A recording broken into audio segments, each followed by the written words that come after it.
I'm Sam Roberts of the New York Times. Welcome to the New York Times Close Up. A tumultuous week, so we'll try to bring you some stories of hope and determination as well. Dr. Jose Luis Cruz, the president of CUNY's Lehman College, recently plans to double the number of degrees and certifications by the year 2030. John Otis, who leads the New York Times Neediest Cases Fund reporting team, shows us how we can help our neighbors hiding in plain sight. My Times colleagues discuss the too many events to count on the backstory, and I'll offer some final thoughts with Coda. But first, Dr. Jose Luis Cruz, the president of CUNY's Lehman College in the Bronx. What is 90 by 30? What does that mean? 90 by 30 is a grand challenge that the Lehman campus community has set for itself, which is we want to produce 90,000 degrees and credentials of high quality and market value by the year 2030. It's an audacious goal, it's a bold goal, and the reason is that if we were to just do things the way we have been doing them in the past, which have brought great benefit to the Bronx and our students, we would only be producing 45,000. So we're really aiming to double the impact that we have on the Bronx community. Now, I should know my math better, but then that means how many more a year than you would have been producing if you just produced the 45? To be on track and on the right trajectory, we need to grow 5% year over year, and we will hit the 90,000 mark, which will make Lehman College the #1 contributor to educational attainment in the Bronx. Now, how do you do that? How do you do that in terms of finances? How do you do that in terms of space? You're a physics professor, so how do you fit all these people in? Well, the way you approach it is 90 by 30, recognizing that it's really an organizing principle. So it's this North Star that will guide the way that you make decisions on a day-to-day basis. Decisions around enrollment management, which programs are you going to grow, what support services will you provide to students, how do you bring online education into the mix. And so basically the lens is one of scale. It's one of quality and impact. And so we need to look at the way we're managing our current pipelines. We need to look at our relationships with our K-12 schools, which we interact also with the community colleges. We need to figure out ways to expand our enrollment, but do so in a way that allows for the quality to be maintained. So we have to look at what are the support services that these students will need in order to progress to a degree in a short amount of time. How do we increase our graduation rates? So it's looking at enrollment management, advising, pedagogical modalities. In terms of space, it's about being strategic about when we schedule classes and how do we grow our physical footprint. Just to give you an example, we were able to secure $12 million this past year from the City University of New York and the State of New York to complete the $53 million we needed for a new 50,000 square foot facility that will serve our nursing, education and research programs. And so that alone will add about 10% of instructional space to the campus. So how do we make sure that that we grow this 5% year over year in a controlled manner that is consistent with the new resources that we're bringing in along the way? The Bronx is still one of the poorest counties in the country. It's the second lowest in New York State in terms of educational attainment. One of the problems, as you say, is what happens with the kids you're getting in as freshmen. So how can you work better? How can all the city university work better with the Department of Education, with that pool of high school graduates coming in? Well, one of the things that we're very excited about is that the Bronx is one of the fastest growing counties in the state of New York in terms of the K-12 population.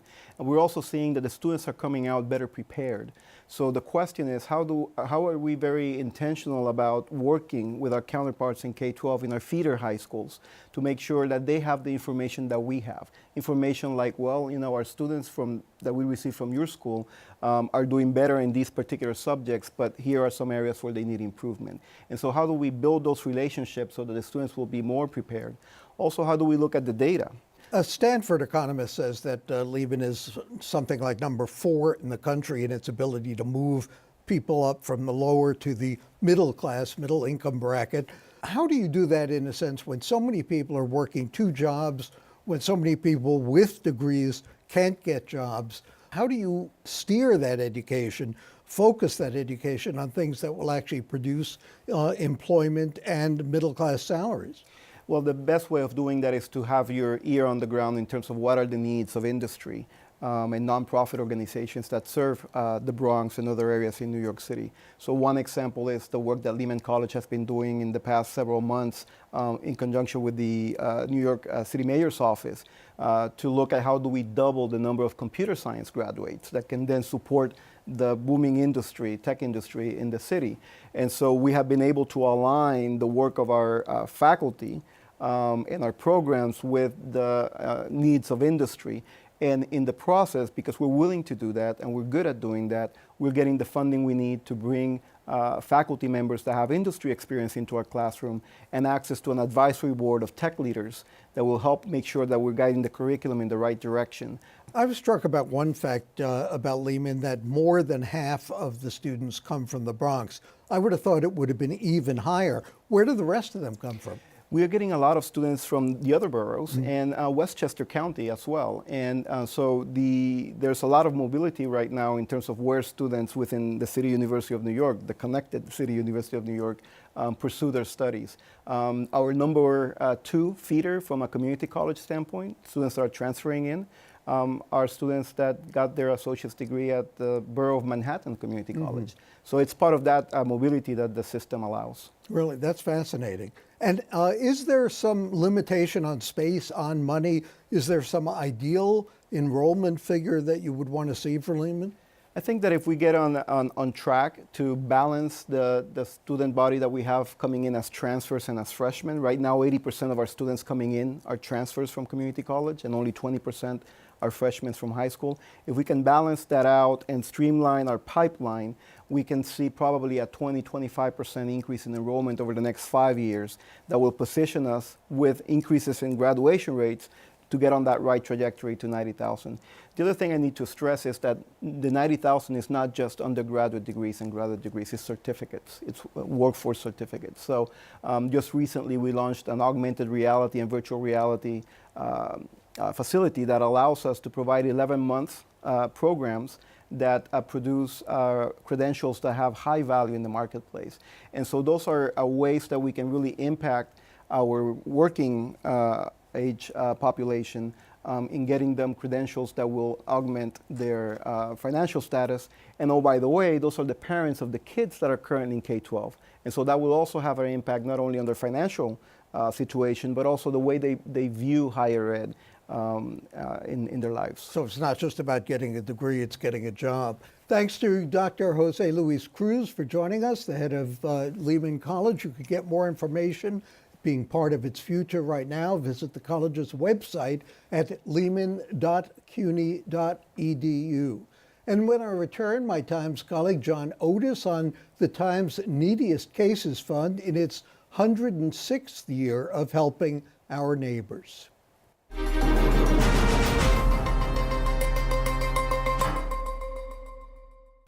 Welcome back to the New York Times Close-Up. Joining us now, my Times colleague John Otis. He's the lead New York Times Neediest Cases reporter, so for several months each year, he directs our attention to helping those struggling to stay afloat despite daunting circumstances.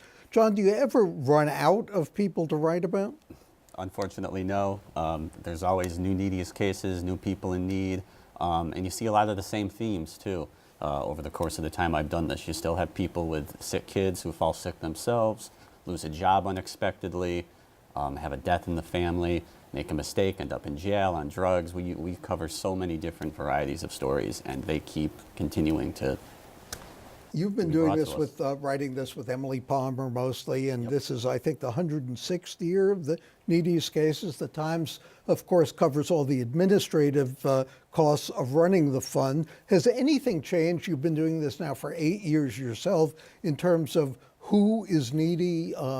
We talk about gentrification, we talk about immigration, refugees. Obviously, we have the impact of the hurricane in Puerto Rico. Is there any visible difference in who is in need? It's been 6 years, just to clarify. Okay. But no, I mean, we're seeing a lot of the same patterns. Certainly more themes will present themselves depending on the year. We had a lot more sort of interest in immigration-related stories as a result of, just current events. But I'm still telling a lot of the same stories. And certainly some people, you could argue are in situations of their own making. And we also want to try to present the redemption arc, if possible. So I'm writing obituaries these days, and people say, isn't that depressing? And I say, no, it's really not about death, it's about people's lives. You're writing about people who are struggling, who have horrible things that have happened to them, who are just holding on by the fingernails. Don't you get depressed writing about that? That's an excellent question, and I'm sure my co-lead reporter Emily could also comment on this. Yeah, it can be a bit tough to be ever in this world. That's why we tend to work in the office, be around people, but also keep perspective too. A lot of these folks have an amazing attitude. They have a real tough kind of grip on themselves, and they really are pretty good at meeting adversity. So you just try to keep some of those kernels of positivity going and hope that what you're doing is going to help them and so many others like them that we don't even get to feature in the paper. And one of the things that seems striking from the stories that we write about it is sometimes how little it takes to help people, to get them, off the edge, off the brink. Certainly. There are cases where people are still in need despite the money. But yeah, even just a Metro card for a month can let someone go on job interviews to secure a job and kind of start their life on a new track. Something that simple can have a profound impact. And that's certainly what we want to highlight with these stories. A little bit of money, huge difference. John, without getting too philosophical, is there ever a question of what is government's responsibility versus private philanthropy? Do people ever say, why should I give money for this? Shouldn't the government be paying for it? Look, that's a fair question to ask. It's one that I've certainly heard from many people. But our job is to just report these stories, to go talk to these people, do our vetting, and present our objective report on these folks, and people can make the calls themselves. I think most anyone with any sort of empathy can relate to at least some of these cases, and maybe not all, but that's, as a reader, for them to decide. How do these stories come to us, the individual stories of people who are struggling? So the New York Times Neediest Cases Fund services 8 charities, or we rather give money to these charities, and the social workers there often are the ones pitching us different people, saying this would make a compelling story, this is someone who we've helped. And they come to us that way, from the people who are on the ground dealing with these people and these families. And do you get to talk with them or talk to them after the fact too? I'm in touch with a few folks after the fact, and we certainly talk on and off throughout the process of reporting. There's one sit-down interview, and then there's lots of follow-up to make sure we have everything correct. So you do get to know these folks. And do we have an impact? Do these contributions have an impact? Absolutely. And like I said, we'll see about 72 profiles this year. But so many more people are helped. So many more people have clothes to send their kids to school. They have rent paid for that would have otherwise gotten them evicted. They get the subway card that gets them to the job interviews. Absolutely, it makes a difference. And as you mentioned earlier, so many people who are have their lives disrupted for some sort of health reason too. Yeah, absolutely. It's very common. And even sick kids. A sick child can derail somebody's course. You never know. How many cases do we deal with a year, roughly? Well, we report on about 72. In terms of the money, the money services so many more. I don't have the exact numbers, but we raised last year about $6.5 million. Wow! And it's all used, so it's got a far reach. Okay, well, you can help. You can help John Otis and Emily Palmer and all of these people who need your help. Contribute to GoFundMe.com. You'll find the 8 organizations represented by the fund there as well. And again, everything you contribute goes directly to those in need. When we return, my Times colleagues discuss the week's lead stories on The Backstory.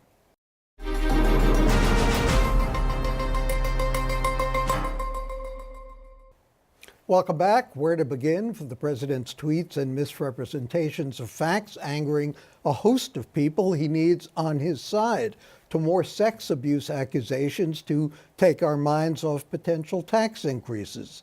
Joining me to discuss these stories and more, my New York Times colleagues, contributing writer Eleanor Randolph, Metro reporter Patrick McGeehan, and social services reporter Nikita Stewart. Nikita, the mayor announced early this year a plan to deal with the homeless. He's now been reelected. Is there any sign that that plan is closer to implementation or likely to be received any better than it was in the beginning of the year? Well, they are currently implementing, and it is slow going. They have to go neighborhood by neighborhood. I happened to go to a community meeting the other night near the 30th Street Men's Shelter, and they're planning to place another shelter. And residents were, they were very upset. There was a lot of yelling. I left about like an hour in, and someone's like, "Oh, you're leaving?" It's like, there's going to be an hour more of yelling, and there are going to be plenty of more hours of yelling over the next 5 years as the mayor tries to implement his plan. Of course, he won't be here through the whole entire 5 years. But, you know, the city really doesn't have to get the permission of the residents to open these shelters. The difficulty comes in when the residents put pressure on the owners of the sites. And so we'll see if that actually plays out. But like I said, right now it's slow going, and you know, we'll see if the mayor can get, I think they wanted to open like 9 to 10 by the end of this year. I think they might be up to around 7 shelters. And how about the overall numbers of homeless? Is that staying pretty steady? Or? Yes, it's still at an intractable 60,000. That's what we're seeing. And that's just 60,000 people in the city's primary shelter system. You have to remember that that doesn't count the number of people on the street. That doesn't count people who are in youth shelters. And it doesn't count, there are, you know, a few thousand people who are in shelters specifically for domestic violence victims. Patrick, we've seen a lot recently of stories about the subway falling apart. You say in the Times the other day that people have found another way to get to work. Right, the ferry system has been quite popular, more popular than the city anticipated. They're already carrying more people than they thought they would carry when it was fully expanded, which is another year or year and a half away. Now they're already talking about expanding it further, maybe putting in some express lines, things like that to deal with some of the crowds that they've been finding at the docks. But lately, they've also been having some problems with the boats, so it's not all good news. People concerned that those ferry rides are subsidized, and isn't all transportation in one way or another, or at least public transportation in the city, subsidized? Yeah, the complaint used to be for among ferry operators that they couldn't get a subsidy, and every other form of mass transit was subsidized, and they weren't being treated fairly. Now the de Blasio administration decided to put a big subsidy behind this ferry service, and now some people are complaining that it's too big. It is pretty hefty subsidy. They're charging the same fare for these boats, including a ride from Manhattan all the way out to Rockaway, the same fare as a subway ride.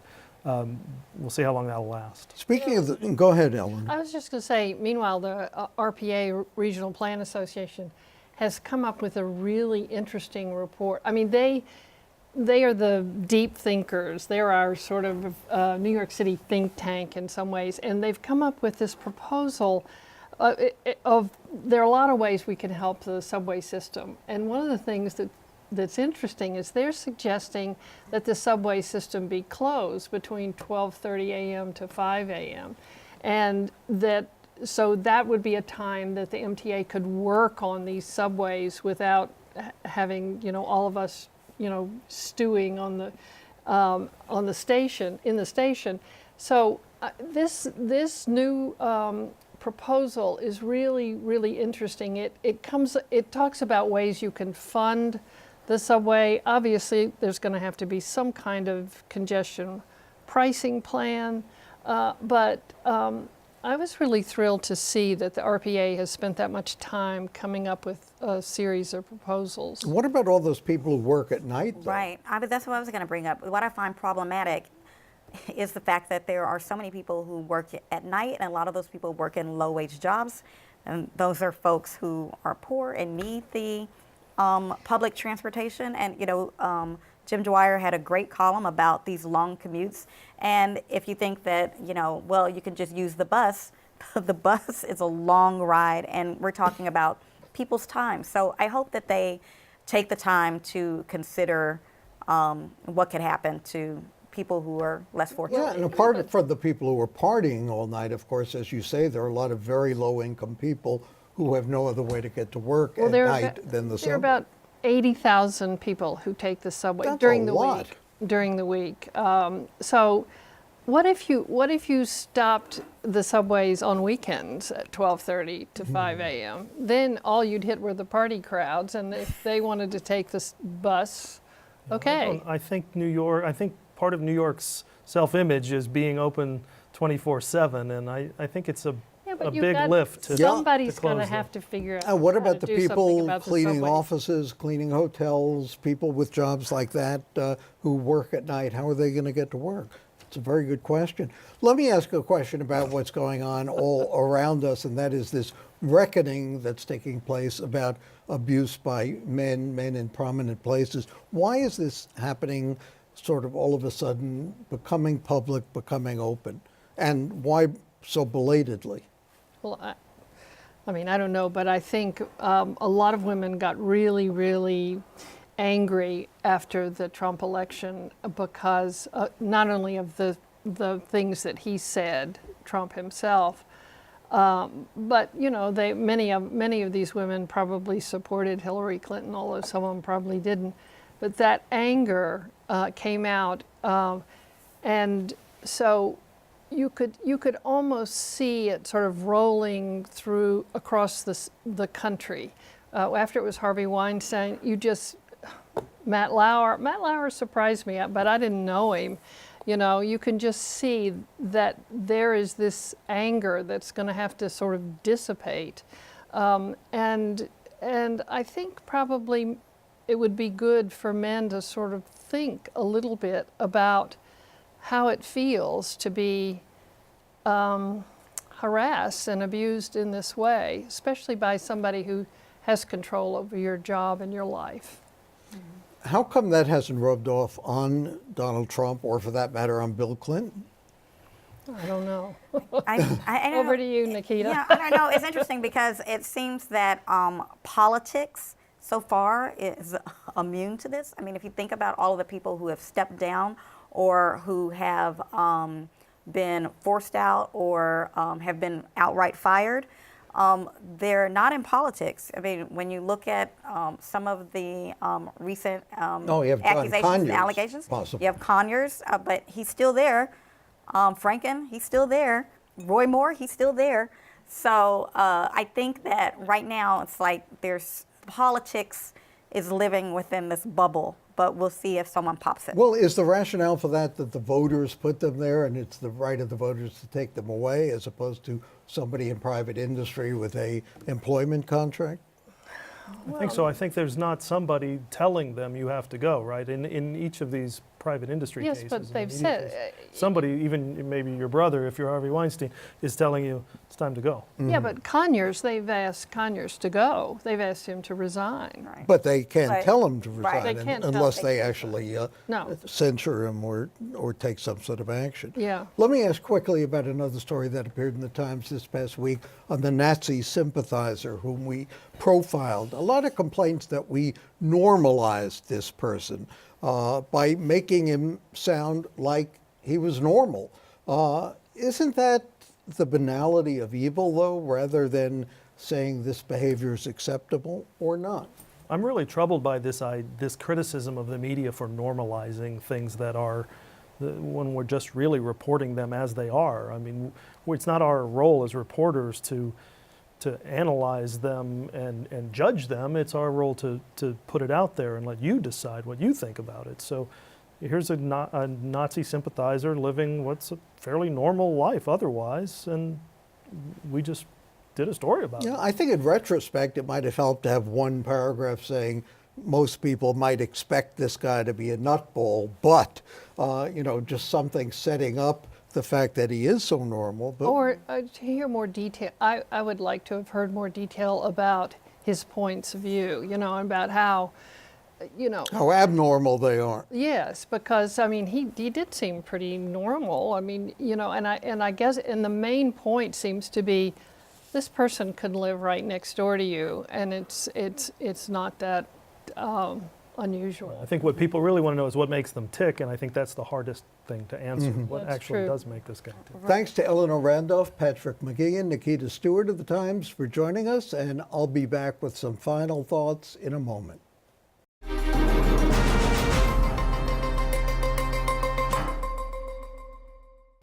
Benjamin Franklin was wrong.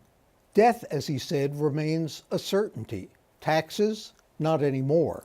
Since the income tax was first imposed in 1913, taxpayers were allowed to deduct state and local taxes from their federal returns.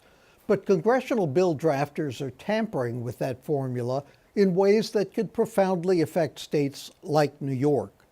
Ending the deduction would, in effect, impose a double tax here. It would increase the tax disparity between New York and neighboring states. That would make it tougher for New York to compete. It might drive away millionaires. They benefit the most from the ability to deduct state and city taxes, but they also subsidize local spending on health, education, housing, and police protection for the poor and middle class. New Yorkers won the deductibility battle with Washington 3 decades ago. Times were different, though. Ronald Reagan was president, but the Democrats controlled Congress. A terrified real estate industry lobbied mightily then against scrapping the deduction.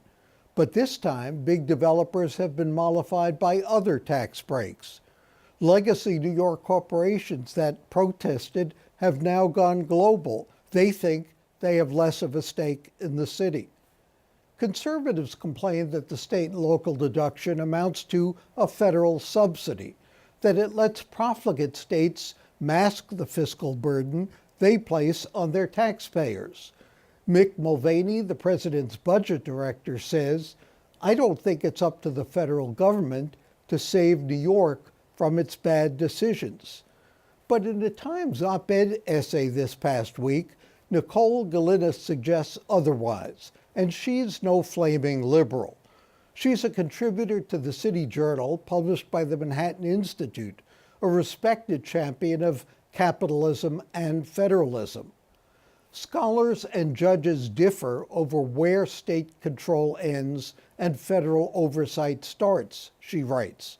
But no scholar argues that states, cities, and towns don't possess the right and obligation to staff schools, pave roads, purify water, and put out fires. New York raises most of the money for those services from you. To insist that Washington deserves first claim on those tax dollars suggests that those services are a federal responsibility. See how far that argument gets you. Which prompts Galinas to ask, do congressional Republicans and President Trump want to undertake a multi-trillion-dollar federal bailout of cities and states? I think not. For the New York Times and CUNY TV, I'm Sam Roberts.